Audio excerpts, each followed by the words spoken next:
네, 여러분 모두를 축복합니다. 저는 오늘부터 4주 동안 욥의 신앙을 통해서 욥이 어떻게 하나님 만나는 삶을 깊이 가져갔는지에 대한 이야기를 나누려고 합니다. 욥기 1장에서 만나는 욥은 우리들하고 똑같은 신앙생활을 하고 있던 욥이에요. 그런데 신앙생활을 참 잘했지요. 그렇게 우리와 똑같은 입장에서 신앙생활을 하던 욥에게 갑작스럽게 고난이 닥쳐왔고 그 고난 속에서 엄청난 갈등을 겪는 욥의 갈등, 그리고 그 갈등을 극복해가는 과정, 그리고 드디어 다시 깊은 영성 안에서 하나님을 만나고 그의 모든 것이 회복되는 하나님의 축복을 쟁취해내는 이 내용들을 함께 좀 나누려고 합니다. 요즘은 지키기 열풍이 분 시대라고 그렇게 해도 과언이 아닐 만큼 뭔가를 지키기 위한 노력들을 많이 해요. 건강 지키기, 그래서 다이어트도 하고 건강식품도 먹고 운동도 많이 하고 뭐 그렇게 하죠. 직장 다니는 사람들이 짧은 점심시간 이용해서 빨리 식사하고 회사 근처에 있는 피트니스 센터, 운동하는 곳이잖아요. 그런 곳에 가서 건강을 지키기 위해서 운동을 하는 사람들도 많다고 그럽니다. 아니면 그 짧은 시간 동안에 가까운 공원이나 이렇게 산책을 하면서 노력을 하는 사람들도 많다고 그래요. 저도 최근에 건강을 좀 잃어서 상당히 좀 힘들었었고 눈 건강이 좀 좋지를 않아 가지고 제가 눈 수술도 받았는데 지금 많이 회복되고 있어요. 아직까지 이제 여러분들은 다 나이 드신 분이나 젊은 분이나 다 똑같이 지금 보이거든요. 가까운 곳은 너무너무 잘 보이고 조그만 성경책, 아주 작은 성경책도 지금은 잘 읽어요. 가까운 곳은 회복이 되었고요. 이 수술을 받은 것도 건강을 지켜내려고 하는 노력이죠.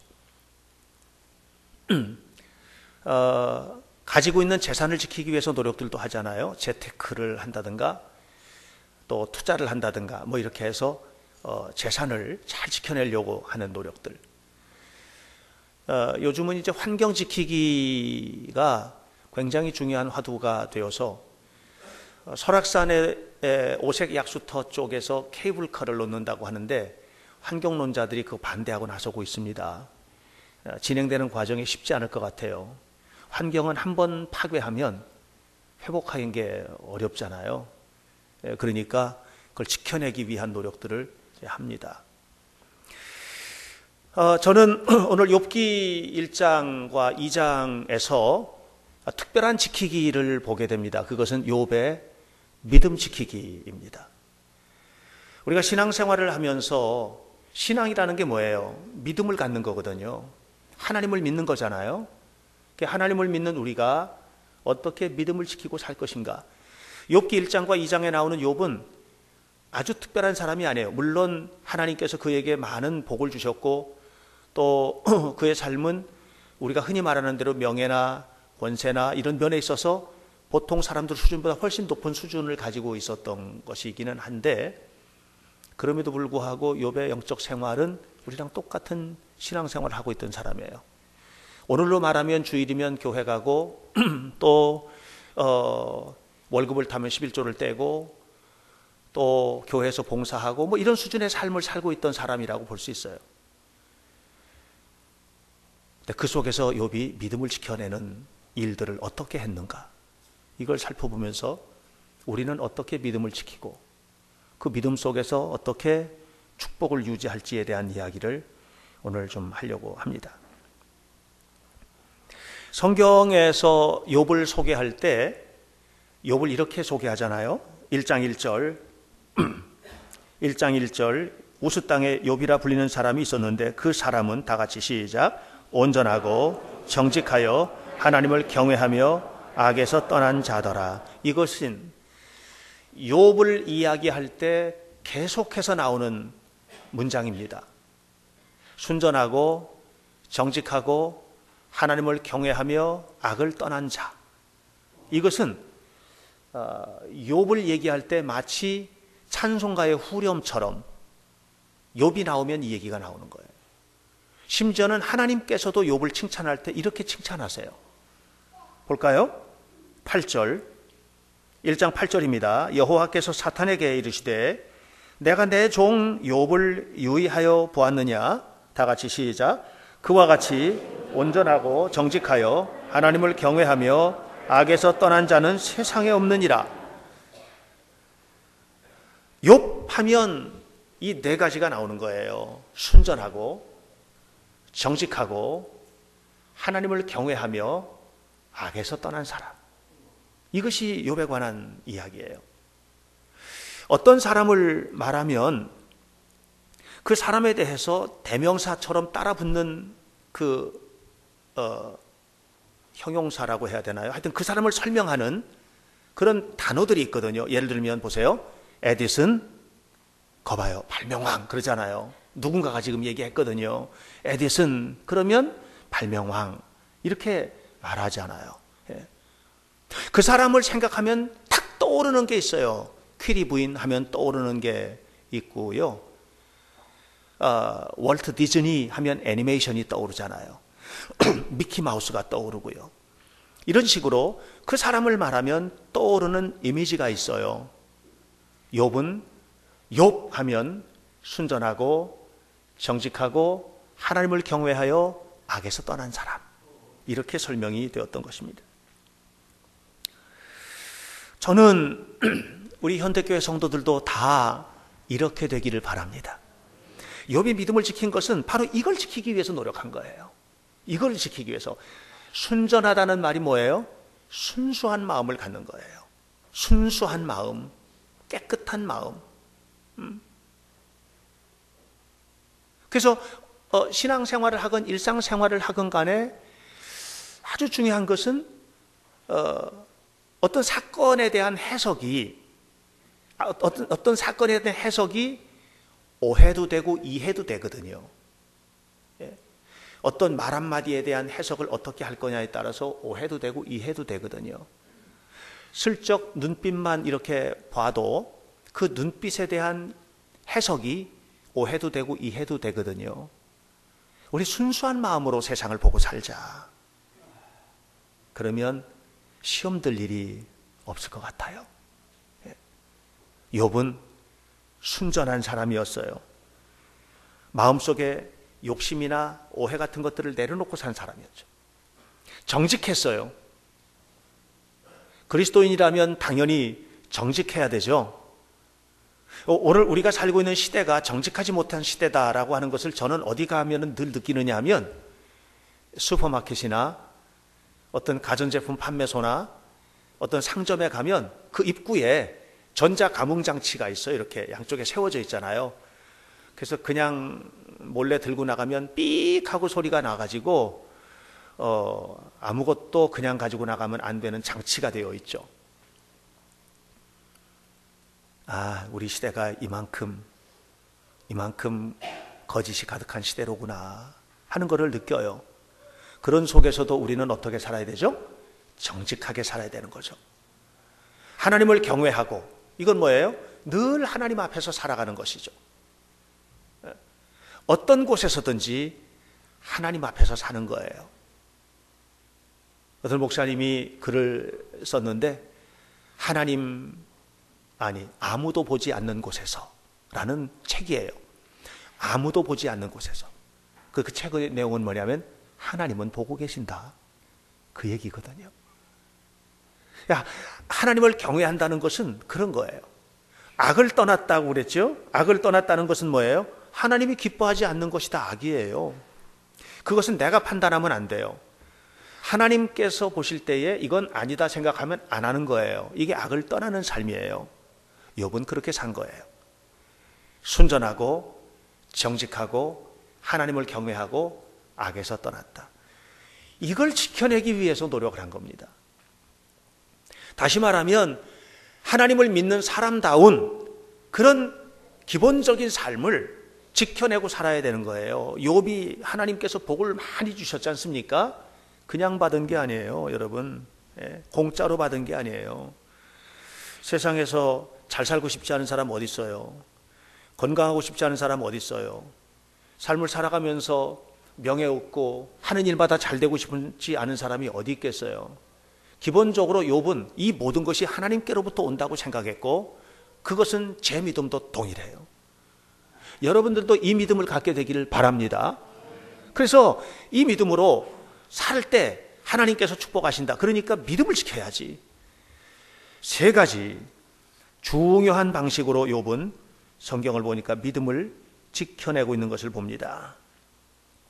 첫 번째, 함께 믿음을 지킨 거예요. 함께 믿음을 지켰어요. 욥기를 읽어보면 욥기 안에는 욥뿐만 아니라 세 명의 친구가 등장을 합니다. 욥이 고난을 당했을 때 세 명의 친구가 오죠. 그리고 그 세 명의 친구가 계속해서 대화 나누잖아요. 근데 이 세 명의 친구가 이야기할 때마다 욥이 마음이 막 아팠거든요. 욥 너 잘못했어 하고 자꾸만 얘기하니까 욥이 마음이 아팠거든요. 처음에 이 성경을 쭉 읽다 보면 자칫 잘못하면 이 세 명의 친구는 좀 나쁜 사람인 것처럼 오해할 수 있어요. 그렇지 않아요. 욥과 이 세 명의 친구는 모두 다 정말 믿음이 좋은 사람들이에요. 하나님을 믿은 사람들이에요. 그러니까 욥에게 계속해서 세 명의 친구가 하는 얘기가 뭐냐면 욥, 너 하나님 앞에 다시 생각해봐. 네가 뭔가 잘못한 게 있으니까 지금 이렇게 잘못된 문제가 생긴 거야. 고난이 온 거야. 그러니까 네 모든 삶을 하나님 앞에 다시 내려놓고 하나님 앞에 회개해. 이 얘기를 지금 계속해서 하는 거거든요. 이 세 사람은 모두 역동적인 믿음을 가진 사람들이었고요. 욥을 포함한 이 네 명이 모두 다 경쟁적으로 자기 믿음을 고백하는 거예요. 이것이 바로 욥기에 나오는 내용인 겁니다. 세 사람은 모두 다 경쟁하듯 순전하려고 했고 이 세 사람은 경쟁하듯 정직하려고 했고 이 욥을 포함한 세 사람이 모두 다 경쟁하듯 하나님을 경외하려고 했고 그리고 악에서 떠나려고 노력했던 사람들인 것입니다. 그러니까 이 세 사람과 욥의 관계를 이렇게 보면서 저는 아마 어느 날 이 네 사람의 친구가 모여서 약속을 했을 것 같아요. 무슨 약속을 했냐면 우리 믿음 생활 잘하자. 이런 약속을 한 거죠. 그리고 이 세 사람이 힘든 일이 오면 함께 모여서 기도하고 멀리 떨어져 있었지만 영적으로 이렇게 연결되어 있으면서 함께 하나님을 향해서 건강한 믿음으로 살기 위해서 최선을 다했던 것이죠. 자, 성경을 한번 보세요. 욥이 고난을 당했을 때 11절, 2장 11절, 그때의 욥의 세 친구 세 사람이 모든 재앙이 그에게 내렸다 함을 듣고 자기 지역으로부터 왔는데 대만에서 엘리바스가 왔고 그다음에 수아 사람 빌닷과 나아마 사람 소발이 대마에서 수아에서 나마에서 이렇게 각각 다른 지역에서 욥에게 온 거예요. 그리고 보세요. 13절 보세요. 와가지고 12절부터 보니까 욥이 너무 고통을 받고 있는 것을 보면서 멀리서 일제히 소리질러 울고 겉옷을 찢고 하늘을 향해서 재를 뿌리고 그리고 13절 클라이막스죠. 7일 동안을 땅에 재우에 함께 앉아 있었어요. 7일 동안을 함께 먹지 않고 함께 고통을 받고 함께 힘들어하면서 아무 말도 하지 않고 7일을 함께 있었다고 이렇게 이야기를 하고 있습니다. 이 사람들은 믿음으로 맺어진 동지들이에요. 저는 여러분 우리가 신앙생활을 하면서 믿음을 지키는데 혼자서는 너무 힘들어요. 내가 힘들 때 옆에서 잡아주는 믿음의 동지가 필요해요. 내가 낙심되었을 때 격려해주는 믿음의 동지가 필요해요. 여러분들은 서로 그런 역할들을 하셔야 돼요. 아니 더 구체적으로 작은 속회 안에서든지 선교회 안에서든지 이런 믿음의 동역자들이 있어야 돼요. 그 부부가 될 수도 있어요. 함께 믿음을 격려하는 부부가 될 수도 있고요. 가족이 될 수도 있겠죠. 함께 믿음을 지키시기를 축원합니다. 감리교회를 창시했었던 요한 웨슬리는 그가 젊은 시절에 옥스퍼드 대학을 들어갔는데 대학교에 들어가서 홀리클럽이라는 클럽을 만들었어요. 홀리가 뭡니까? 거룩하고 경건하다는 뜻 아니에요? 거룩하고 경건한 사람들의 모임을 만든 거예요. 그리고 이 홀리클럽을 만들고 이 홀리클럽 안에 모인 사람들이 경쟁적으로 기도하고 일주일에 한 번씩 성찬식을 행하고 그리고 정말 열심히 금식하면서 하나님의 뜻이 무엇인지를 찾아가려고 애를 쓰고 성경을 읽는데 히브리어, 헬라어, 라틴어로 성경을 읽고 성경을 연구하고 뿐만 아니라 경건서적을 읽고 서로 나누고 이런 일들을 이 옥스퍼드 안에서 홀리클럽을 만들어서 함께 한 거예요. 혼자 한 게 아니에요. 여기서 영적으로 크게 된 사람들이 미국 부흥운동을 일으켰어요. 조지 휘필드 같은 사람들이 미국의 부흥운동을 일으키고 여기서 위대한 인물들이 막 나온 거예요. 저는 여러분 우리 현대교회 성도들이 큰 공동체 있잖아요. 이렇게 현대교회라는 큰 공동체가 있죠. 이 안에 있는 사람들이 다 함께 힘을 모아서 함께 믿음을 지키는 동역자들이에요. 그러나 이것 말고 더 작은 모임들이 필요하다고 봐요. 그래서 서로 격려하고 힘을 주는 그런 모임들이 필요하다고 봐요. 성경을 보면 성경 안에도 그런 사람들은 있어요. 다윗과 요나단은 그런 관계였어요. 뿐만 아니라 바벨론의 포로로 잡혀갔던 다니엘과 그의 세 친구는 그런 관계였어요. 다니엘과 세 친구가 바벨론의 포로로 잡혀갔을 때 바벨론이라는 나라에서 이방 나라에서 이교도의 나라에서 우상이 가득한 나라에서 우리가 어떻게 믿음을 지킬 것인가를 생각을 했죠. 그리고 더러운 음식 먹지 말자, 더러운 것에 절하지 말자, 하나님 말씀대로 살아가자 이렇게 하면서 힘있게 서로 격려했고 심지어는 불구덩이 속에 빠지고 사자굴 속에 들어갈 때도 기도하면서 함께 연결되었던 사람들이 바로 다니엘과 그의 친구들이었거든요. 여러분 함께 믿음을 지켜나갈 거룩한 동반자들이 생겨나시기를 축복합니다. 여러분들이 그런 역할들을 교회에서 여러분 구원은 믿음으로 받는 거지 행위로 받는 것은 아니에요. 그러나 믿음으로 살아가는 사람들에게 있어서 어떤 행동을 하냐 이건 굉장히 중요한 얘기예요. 믿음으로 산다고 하면서 말이나 행동이 전혀 믿음의 사람 같지 않으면 안 되죠. 이걸 지켜내기 위해서 우리 어떻게 해요? 자기는 자기를 모르는 거예요. 다 나는 잘하고 있다고 생각해요. 서로 옆에서 격려해주고 서로 옆에서 지도해주고 서로 옆에서 기도해주는 신앙의 동반자. 욥은 그런 동반자 속에서 믿음을 지켜냈던 것입니다. 두 번째로 욥이 믿음을 지켜내는데 여러분 조금 전에도 얘기했던 것처럼 우리가 신앙생활을 할 때 일상생활 속에도 마찬가지예요. 누구나 자기에게는 관대한 법이에요. 내가 한 일은 이해가 돼요. 또 신앙생활 할 때도 내가 내 믿음을 바라볼 때 그래도 이 정도 내가 믿음을 가지고 있어야 이거 생각을 하고 다른 사람들을 판단하는 것은 굉장히 잘하게 되는 경우들이 많아요. 그래서 예수님께서 산상수훈에서도 말씀하셨잖아요.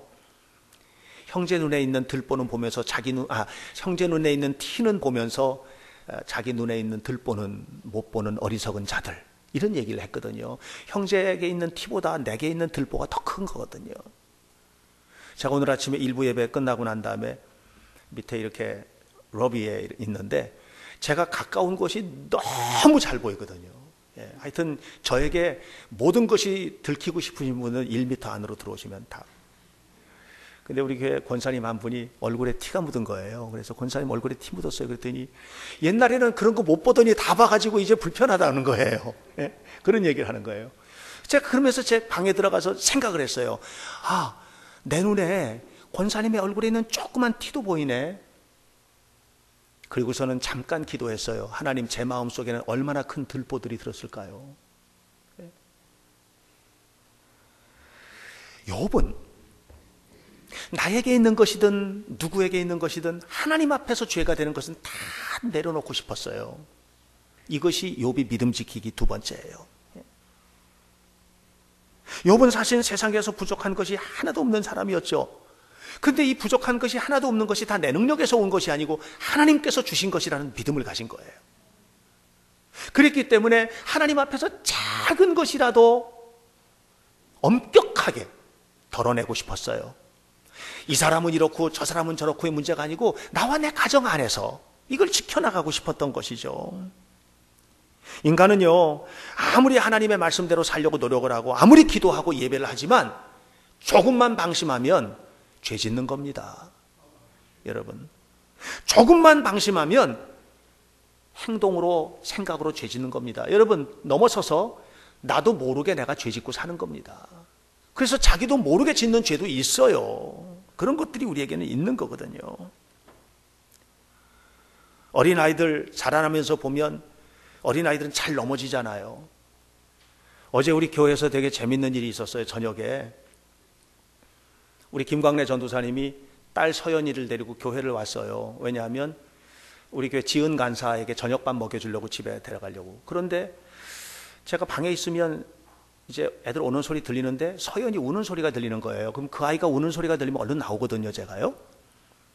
근데 보니까 교회 들어오는 마당 입구에서 난리가 났어요. 엎어지고 뒤집어지고 혼자서. 그러거나 말거나 아버지는 이제 와가지고 이제 지은 간사 데리고 나가는데 그 애기니까 그게 이해가 되는 거예요. 그러니까는 가서 이렇게 세워가지고 그러면 안 돼 하고 이렇게 안아주고 이렇게 하잖아요. 예. 그런데 어느 날 내가 나갔는데 김광래 전도사가 들어오다가 입구에서 엎어져가지고 막 발버둥치면서 울고 그렇다고 생각해 보세요. 이거 완전 코미디 아닐까? 이건 아니죠. 왜? 성숙했기 때문이에요. 성숙했기 때문에.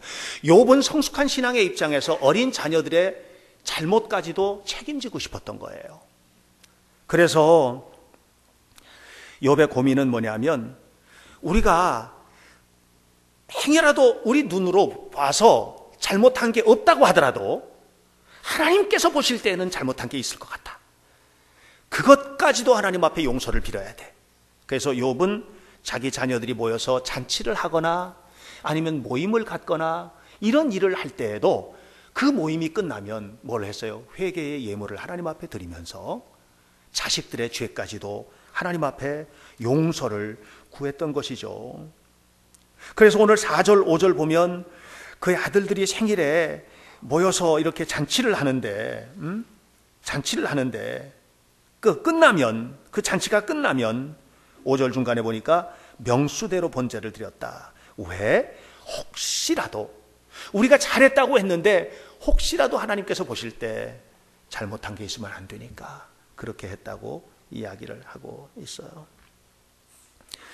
지난번 동계올림픽이 러시아 소치에서 열렸죠. 소치에서 열릴 때 우리들의 모든 관심은 김연아 선수의 피겨스케이팅에 있었어요.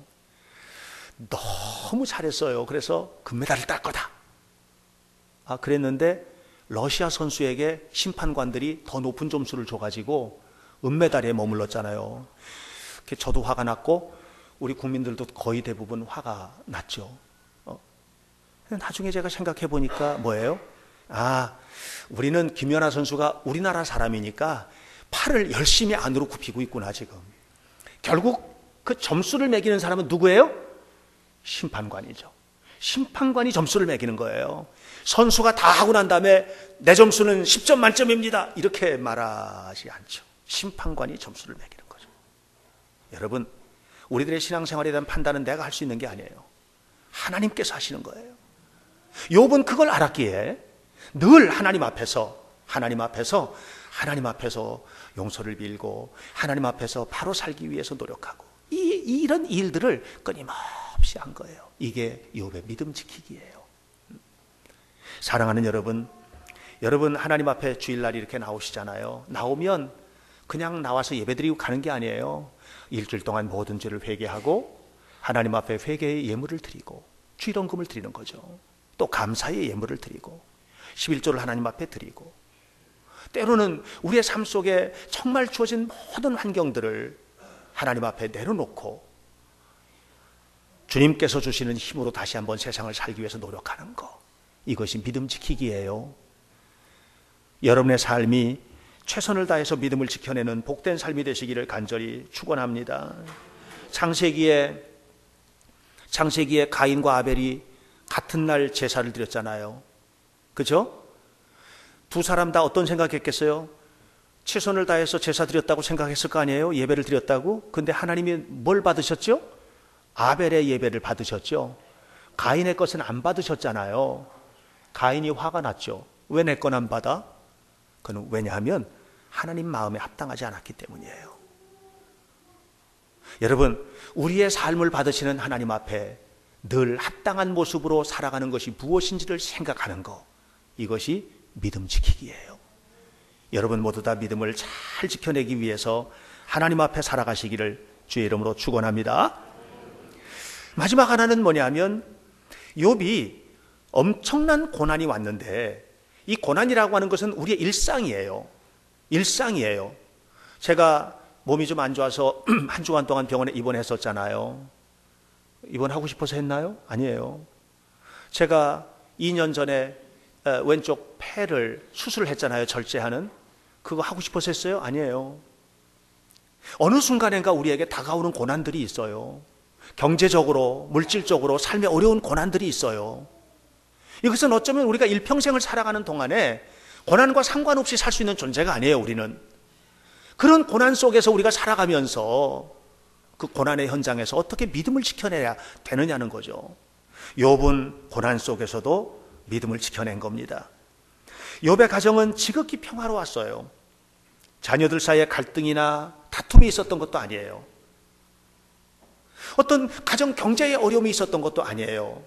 소나 노새나 양들은 밭을 갈고 우유를 내고 밭에는 누런 밀들이 익어가고 어느 것 하나도 부족한 게 없었어요. 너무나 훌륭하게 우리가 너무나 닮고 싶은 그런 축복을 받아 누리던 사람이죠. 그런데 1장 14절을 보면 갑자기 문제가 생기는 겁니다.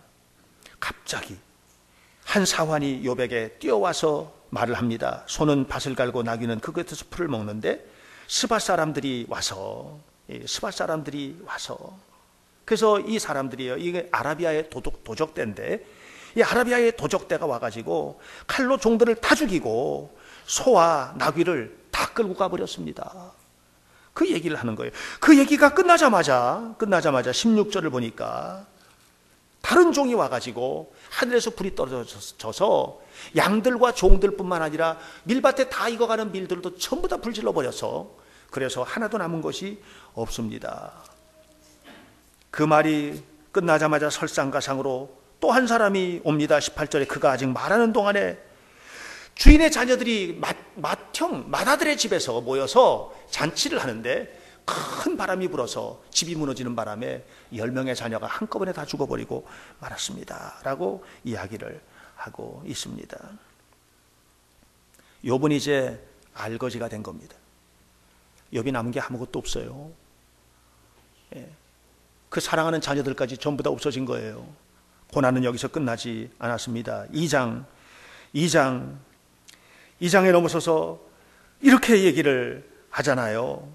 7절에서 사탄이 욥을 쳐서 발바닥으로부터 정수리까지 종기가 나게 했고 욥은 제 가운데 앉아서 질그릇 조각으로 가져다가 몸을 벅벅 긁고 있었다라고 이야기를 합니다. 그리고 그 다음 절에서 뭐라고 그랬어요? 욥의 아내가 욥을 욕하고 도망을 가버리고 맙니다. 욥은 혈혈단신이 되었고 하늘 아래 혼자 남은 겁니다. 아무것도 남아있는 것이 없게 되었습니다. 우리 교회에 가끔 어린아이들 중에서 아토피 때문에 고생하는 아이들을 봅니다. 정말 안타깝거든요. 아토피 때문에 고생하는 아이들을 보면 피부가 그냥 드러나는 것 같아요. 너무 힘들어하고 밤에 잠을 못 자고 그걸 긁어가지고 닦지가 않고 또 피가 나고 또 긁으면 또 닦지가 않고 얼마나 고통스러워요. 욥은 그 아토피에 100배나 더 고통스러운 가려움증과 종기 때문에 고통을 겪고 있다고 생각해 보십시오. 이건 살고 싶은 것이 하나도 없게 되는 거죠. 그런데 믿음을 지키는 거예요.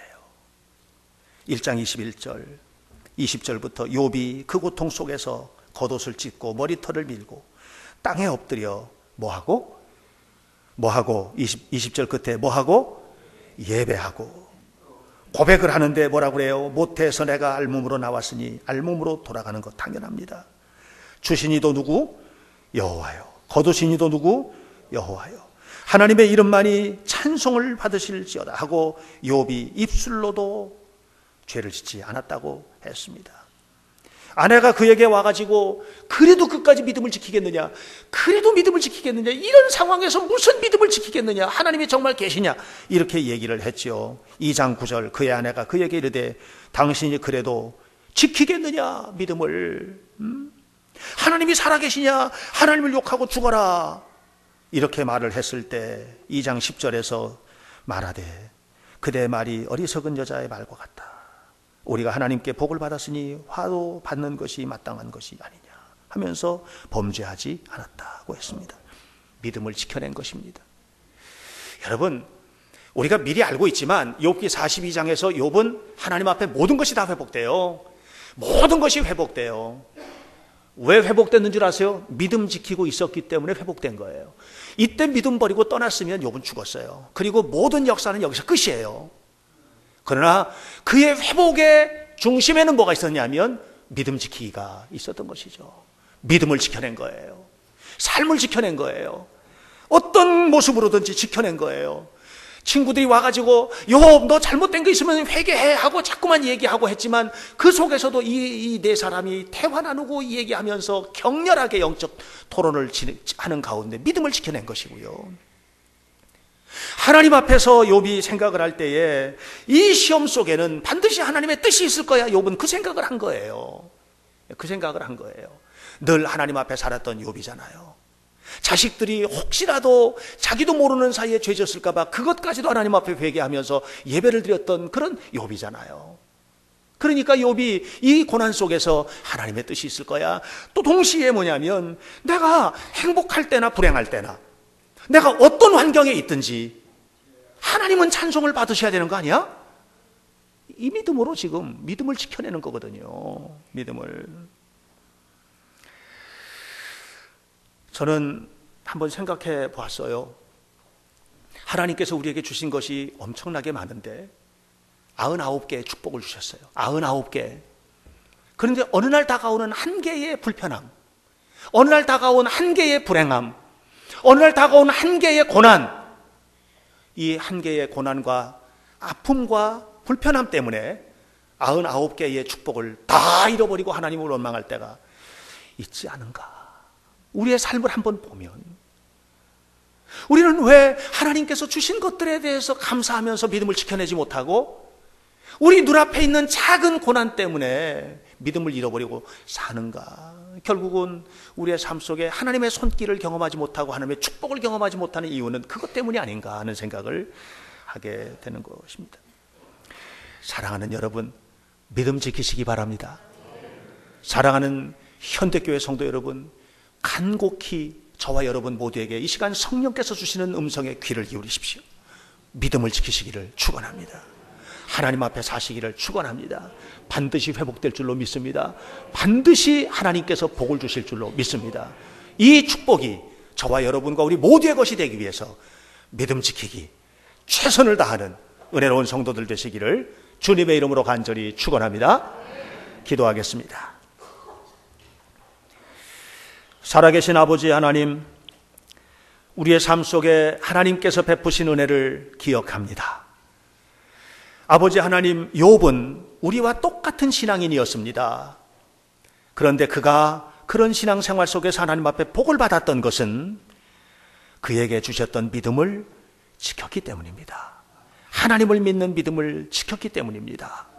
우리도 믿음을 지켜내게 하시고 하나님 앞에 살게 하시고 이를 통해서 우리의 삶 속에 주어진 모든 환경들을 이기고 결국 하나님 나라의 큰 복을 받아 누리는 은혜로운 자녀들이 되게 하여 주옵소서. 예수님 이름으로 기도하옵나이다. 아멘.